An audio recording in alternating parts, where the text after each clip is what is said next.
કેમ છો મારા ગુજરાતી? જો આપણા ખેતરમાં મકાઈ વાયેલી છે અને મકાઈ ચકલા બકલા ના બગાડે તે માટે જો આપણે એક ચાડીઓ ઊભો કરી દીધો છે.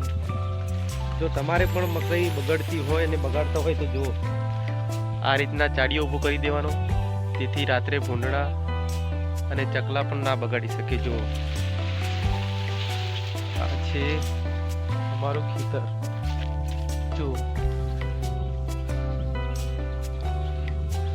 જો રાત્રે ભૂંડડા બી બગાડે છે અને જો આ ચકલા બી બગાડે છે.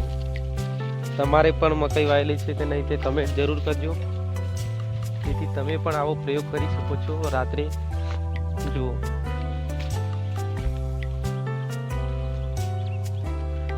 જો આ છે અમારું ખેતર. આ છે ચણા વાયેલા. તેથી વિડીયોને ज़्यादा से ज़्यादा शेयर करवानो અને કમેન્ટ કરજો.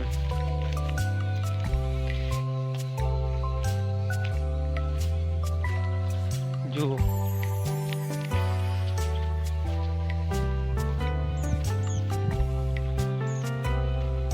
અહીંયા ભૂંડડાએ બગાડી છે. આ છે પાલક, ઘરે ખાવા માટે હો.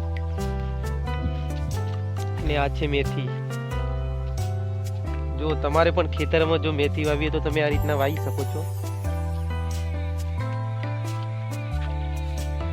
અને આ છે મકાઈ. જો આવી રીતના ભૂંડ ના બગાડે છે. તો તમે પણ કોઈ દેશી જુગાડ કરી શકો છો, તેથી કોઈ ચકલા કે ભૂંડ બગાડી ના શકે. અમારે પણ આવા બહુ બગાડે છે, એટલા માટે રાત્રે સાચવવા પણ આવવું પડે છે.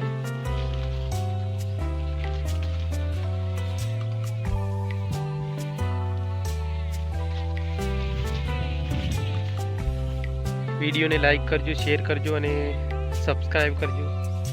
આપણી નવી ચેનલમાં બધાનું સ્વાગત છે. ચલો, જય માતાજી.